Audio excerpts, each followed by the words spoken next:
Welcome to Seoultron.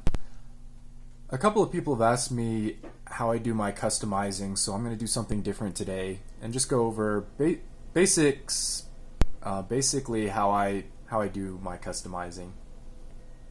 So I'm going to start with the thing that I don't do as much, or the thing that I'm least good at, which is painting. So if I'm painting something large, I'll usually just use these Rust-Oleum spray paint. I found that this is a really good paint. It doesn't spatter, it goes on really smooth, and it has really good coverage, and it's very cheap. So out of all the spray paints I've used, I recommend this. And then this is an adhesion promoter, so this is good if you have a kind of plastic where the paint tends to chip off or flake off or it just rubs off really easily. You're going to want to spray it with this adhesion promoter. And I'll show you a kind of plastic that I'm talking about in a minute. Alright, and in here I have all my hand paints. So I prefer Tamiya brand. I just really like that their caps are plastic, so it doesn't have like that wax paper that always seems to stick to the plastic caps. So I really prefer these little bottles, but it looks like, well, this plastic cap I just noticed is actually cracked, so that's kind of a downside of these. But I also use Model Masters and Testers if there's a color that I can't get with Tamiya. And then as far as brushes go, it kind of doesn't matter. You're going to want a flat brush, and you're going to want something that has soft bristles so you don't get a lot of streaks.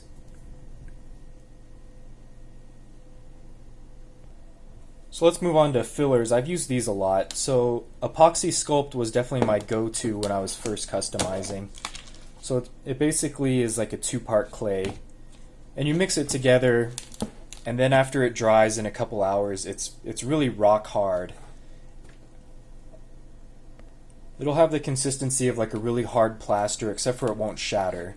So it won't feel like plastic exactly. But now I'm moving on to using these kind of polyplastics, which are these little plastic pellets, and you just soak them in water, you boil them, and then they'll become soft and malleable. But I found that you can also just put them in a bowl of water and microwave them, which is much faster, and then you can just mold them to the shape you need.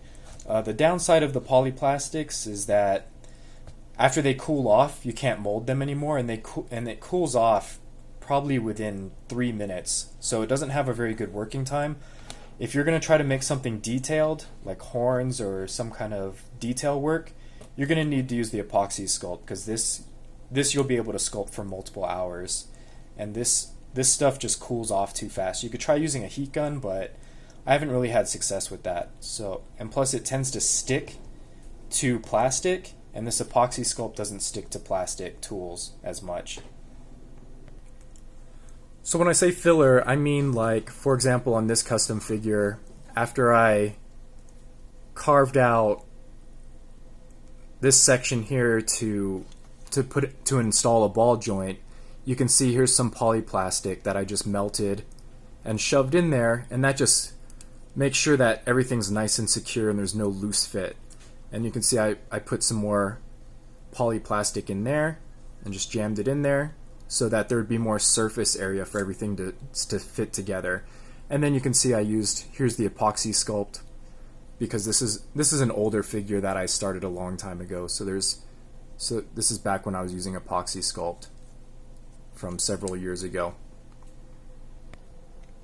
Okay, and this is the part that I get the most questions about, is what kind of joints do I use for putting my customs together. Like, for this guy, I gave him ball jointed elbows, ball jointed shoulders, hips, and actually this guy has all different kinds of ball joints. So I like to use a lot of different Lego pieces, so these are like Bionicle joints or Hero Factory. So I buy those at bricklink.com. And there's also these pivoting Lego joints. I don't use these very often, but sometimes they come in handy, and they have like little tiny ratchets. And then this is my box that has a bunch of different Lego joints. So another joint that is really handy for small and deluxe size figures are these toe ball joints. And The ball sockets that go with those look like these. So these are about 5 millimeters. So these are very, very tiny joints, and they're very useful for when you're making small points of articulation, like a neck joint. Those are usually my favorite kind to use for deluxe size figures or leader class figures. For the mid or small size figures. And then there's these kinds of ball joints, which are basically just the bionicle ones. And these ball joints are special because they have like a hole in the middle, so you can just put one of these axles through them, so you can make a connection point that's different lengths. But I use all these different kinds of Lego joints all the time. Like these I use regularly. And then especially like these kinds of sockets. These kinds of sockets have little rubber in them. I don't know if you can really see that. They have like little rubber pads, which supposedly helps with them, but they still do loosen up a lot. So those are the kinds of joints I use for smaller joints, like the elbows in this figure. You can see has one of those Lego joints. But for larger joints, I like this kind of ball joint, which is Mega Blocks or Strux with 2 X's. So these kinds of joints are really great because they also come with these pipes, which can be used for making like gun barrels, and they can be used for different things as well. So these joints are sturdier and they hold better than the Lego ball joints, and because there's more surface area in the socket, they can hold a lot of weight. So these are my second favorite kind of joints outside of Lego. And Strux also has a larger kind of ball joint, but these are usually too big to make. For most figures, you'd be making a pretty large figure, like a Supreme class or a Titan class figure. You'd want to use joints like this. And then there's a couple of other kind of Lego joints, like there's these ratchet joints or universal joints that have ratchets for swivels as well. And then there's also these very tiny pivoting hinge joints, which are about 5 millimeters thick, maybe 6 millimeters. But these joints I don't use as much because the ratchets are actually not very strong, so they end up not being very useful. The clicking this way is really useful, but they can kind of detach a little bit easily. So I'd actually, if I was going to use one of these joints, I'd probably just use a Strux joint instead. And then here are the other kinds of ball joints that I use. So these are doll armatures, which are the skeletons that are inside of crafting dolls.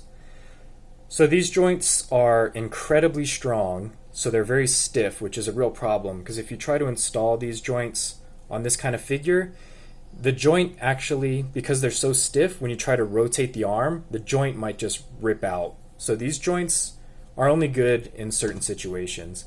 And they come in a lot of different sizes.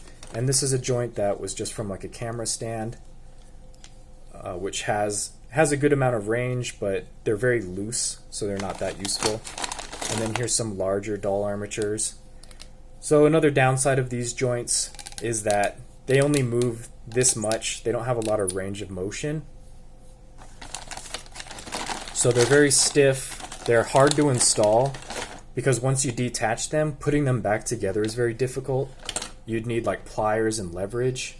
So these joints I used to use all the time, but I've moved more towards Lego joints just to get customs done faster. And like I said, these joints come in all kinds of different sizes. There's also these tiny size. These are probably about 8 millimeters. And another problem with these kinds of joints is they can loosen up over time. And after you take them apart and push them back together, which takes a lot of force, there's a good chance that you'll crack the cup that these balls go into. So these kinds of joints I wouldn't recommend, but they can be useful for certain applications, and I'll show you that in a little bit. And so there's these doll armature types, and there's also Lockline, which are waterproof, and they're usually used for like fish tanks and like flexible hose, things like that. These joints are pretty good too, but they have the same issue.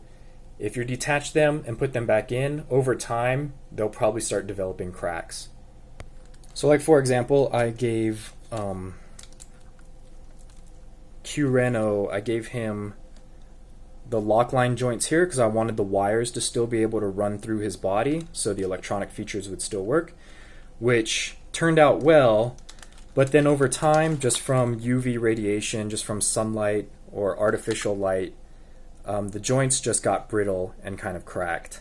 So now this shoulder joint is very loose because it's cracked open. And the other joints are still holding up well because there's no cracks, but that happened after probably only like a year, 2 years. So these joints just don't hold up as well as the other ball joints I showed you. A couple more materials that I use all the time are these PVC pipes. They can be handy in certain situations. You can get these at hardware stores for very cheap, and they're a good solid plastic. So I'll show you a couple ways that I use this exact PVC pipe. And then these axles, these Lego Technic axles, can be useful. And if you need 5mm posts, then I buy like crazy straws and just cut off the loopy parts of them. So just plastic straws are usually almost exactly 5mm. You might need to thicken them up a little bit or shave them down just a little bit so they'll fit in the character's hands, but these are useful for making weapon posts. And then there's these 3mm rods from Lego, which I don't use these very often, but they can be useful for pegging two pieces of plastic together. They can be used to make a little peg.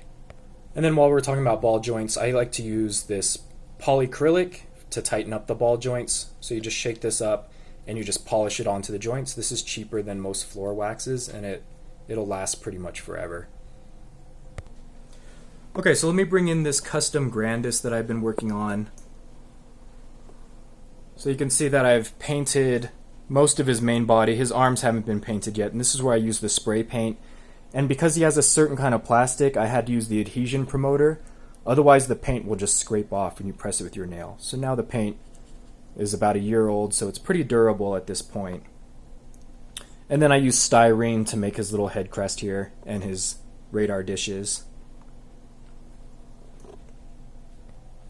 But these actual guns down here are held in with Strux ball joints.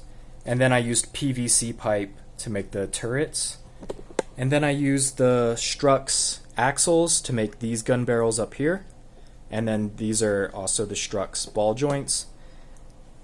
And you can kind of see it in his elbows here is I used the doll armature ball joints because those are the only joints that were strong enough to hold these really huge arms and his wrists and things that were going to have to be load bearing like his hips here.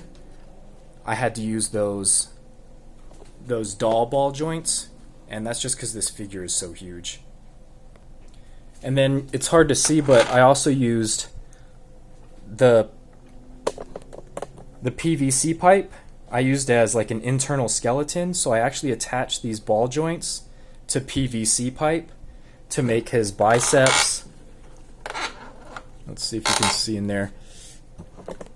And then you can see it's kind of a mess inside his shoulder, but it's got basically a universal joint that's made from multiple doll armature ball joints, and then it's got a PVC pipe. Here you go. Now you can see better. So here's his elbow joint, and it had to have multiple ball joints, so he has a bicep swivel as well. And then kind of the same kind of universal joint in his shoulder, so he'd have full outward range. And then you can see the PVC pipe is what's connecting everything. And then I just basically put these arm and shoulder pieces on top of that. So he actually does have an internal skeleton. And then this ball joint is already kind of loosened up, unfortunately. So that one might have cracked over time. So this arm is kind of loose. This one is really tight still, his right arm. And then before I put him back, why don't we just see how he looks with Scorponok.